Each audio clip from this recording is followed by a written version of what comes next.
দর্শক, অবশেষে ফাইনালি ফর্মে ফিরল অভিষেক শর্মা এবং টিম ইন্ডিয়া। যে অভিষেক শর্মাকে আমরা গত 1.5 বছর ধরে দেখে আসছি, সেই অভিষেক শর্মা এবং টিম ইন্ডিয়াকে দেখা গেল জিম্বাবুয়ের বিরুদ্ধে। এই জিম্বাবুয়ের বিরুদ্ধেই অভিষেক শর্মা ডেবিউ ম্যাচে সেঞ্চুরি মেরেছিল। আর টি-20 ওয়ার্ল্ড কাপে যখন অভিষেক শর্মার ফর্ম খুঁজছিল, সেই সময় জিম্বাবুয়ের বিরুদ্ধেই তিনি 30 বলে 55 রান করে ফর্মে ফিরল অভিষেক শর্মা। তবে আজ টিমের মধ্যে কিছু চেঞ্জেস এসছে। আজ ওপেনিং করছিল অভিষেক শর্মা এবং সঞ্জু স্যামসন। আমরা ফ্যানেরা যেটা চাইছিলাম, লেফটি রাইটি কম্বিনেশন গত 1.5 বছর ধরে একইভাবে খেলে আসছে। তবে কি গৌতম গম্ভীর নিজের ভুলটা বুঝতে পেরেছে, নাকি চাপে পড়ে এটা করেছে?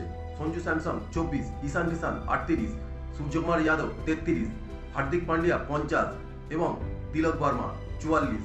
20 ওভার শেষে টিম ইন্ডিয়ার স্কোর গিয়ে দাঁড়ায় 256, 4 উইকেটে।